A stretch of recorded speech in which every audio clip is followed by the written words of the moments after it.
大家好，我是小强，今天买了一个猪心，现在我们就用它来做个好吃的。首先把猪心放入清水中，给它浸泡1个小时，把猪心的血水全部浸泡出来。现在的猪心已经泡了1个小时了，给它清洗干净，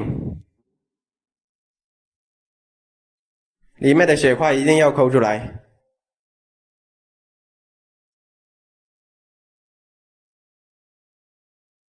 清洗干净的猪心给它凉水下锅，加入姜片、小葱、料酒、桂皮、香叶，盖上锅盖，开大火煮15分钟。下面来准备小米辣切成圈，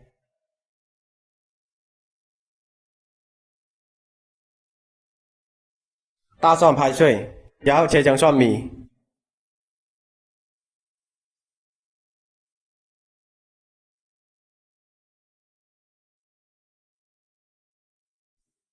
小葱切成葱花，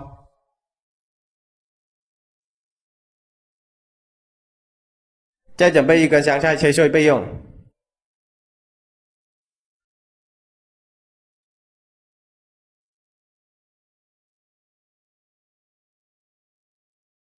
煮好的猪心给它捞出来，用清水给它清洗干净。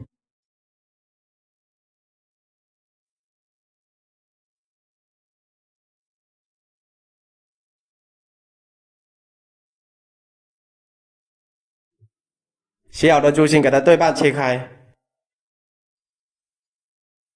然后切成薄片。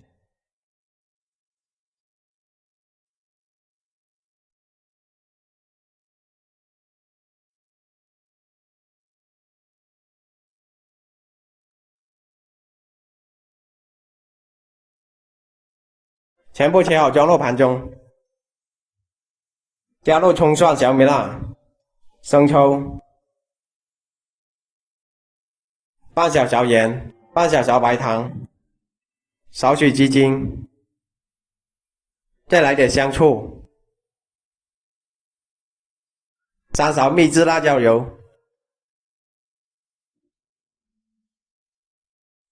芝麻香油、花椒油。用左手给它抓拌均匀，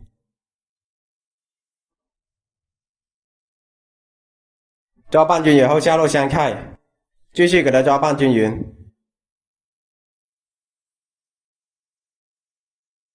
抓拌均匀后就可以装盘食用了。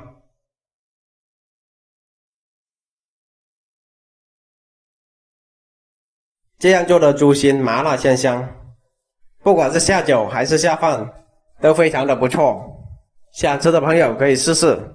喜欢我的视频就点个关注吧，感谢您的支持。